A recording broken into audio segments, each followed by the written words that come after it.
After solving the puzzle, Aurora and Dante uncovered the truth. Mr. Ashford, a mage from House Umbra, was the culprit. Wielding the Elderwood wand, he was one of the few left capable of casting the powerful mental magic that had trapped them in the Chamber of Shadows. Researching further, they learned that Ashford was not only a former member of the Sixth House, but also an exiled member of the Elderwood Academy Council. This explained how he knew about Celestia and provided a motive, vengeance against the Academy. The more Aurora and Dante delved into Ashford's background, the clearer his motives became. Their search led them to an eerie, remote area within Umbra's territory, the Withering Mire, a sprawling swamp where dead trees clawed at the sky. They suspected that Ashford had taken Celestia there, and that the portal leading to Ventus had been a ploy to throw them off course. As they prepared to leave, a discussion arose. We should warn the council about Ashford. But how did he even get invited to the Lunar Eclipse Festival? I mean, someone on the council must be helping him. We should keep this secret, at least for now. It's risky, Dante. We're walking into his lair alone, and the council should know what's happening. We can't risk the council's involvement if one of them might be a traitor. We'll confront Ashford ourselves, and then decide what to do next. Aurora bit her lip, unsure, but eventually nodded in agreement.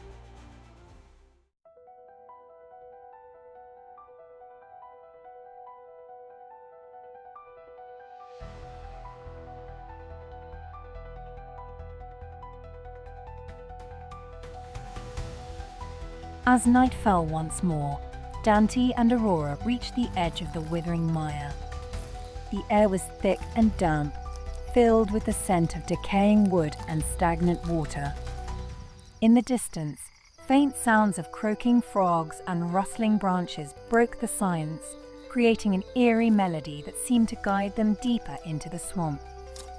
After navigating through dense fog and twisted trees, they finally stumbled upon a small, hidden clearing. The ground was scattered with ancient, cracked runes, and in the center stood Ashford, facing away from them. His hands were hovering above Celestia. The phoenix's energy was fading, its once vibrant feathers now dull and listless. With each word Ashford spoke, wisps of Celestia's energy flowed toward him, fueling his dark ritual.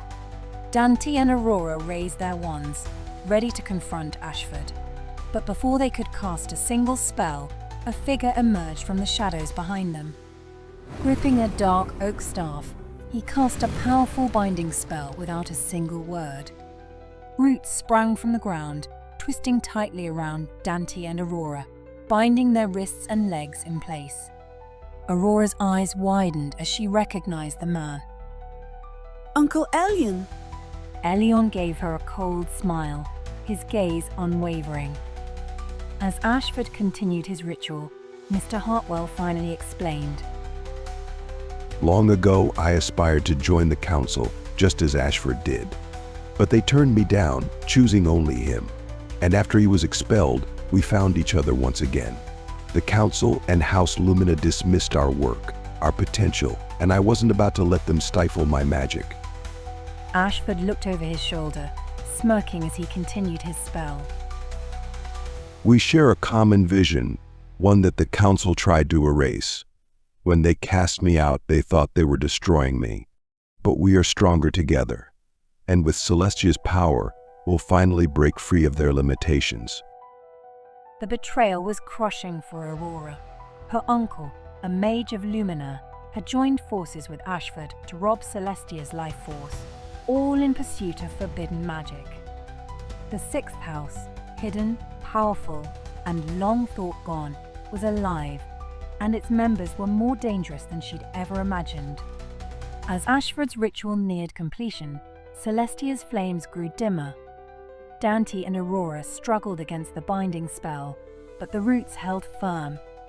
The eerie chanting of the ritual filled the air as Celestia's light flickered weaker and weaker. But then, a sudden burst of magic illuminated the clearing. Members of the Elderwood Academy Council appeared, their wands drawn, casting spells to disrupt the ritual. Aurora watched, relief flooding her, as Ashford and Hartwell were overwhelmed and disarmed by the Council's force. Aurora's quiet intervention, alerting the Council before she and Dante left for Umbra, had saved them. Just as it seemed the Phoenix might be saved, Ashford, in one final, desperate act, cast a dark curse. The spell hit Celestia directly, her flames extinguishing as her body crumbled to ash. Aurora fell to her knees, staring at the ashes of the once magnificent Phoenix. Grief washed over her as she realized the loss, her tears falling silently. As one of her tears dropped onto the ashes, a shimmer of light stirred within the remains. In a brilliant flash, Celestia was reborn from the ashes, her radiant feathers blazing even brighter than before. The Phoenix stretched her wings, a majestic cry echoing through the withering mire. Celestia's gaze met Aurora's, and in that moment, an unspoken bond formed between them. Aurora had earned the right to become Celestia's new guardian. The Council gathered around, watching in awe as Celestia soared into the night sky, her brilliant light illuminating the once dark swamp. From that day on, Celestia would no longer be hidden in a tower, but would instead roam freely over the Whispering Vale, a symbol of hope and strength. As for Aurora, she accepted the role of protector and guide to Celestia, her connection with the Phoenix now unbreakable. The bond they shared would help restore balance to Avalon, a reminder to all of the power that lay in the magic of rebirth and resilience.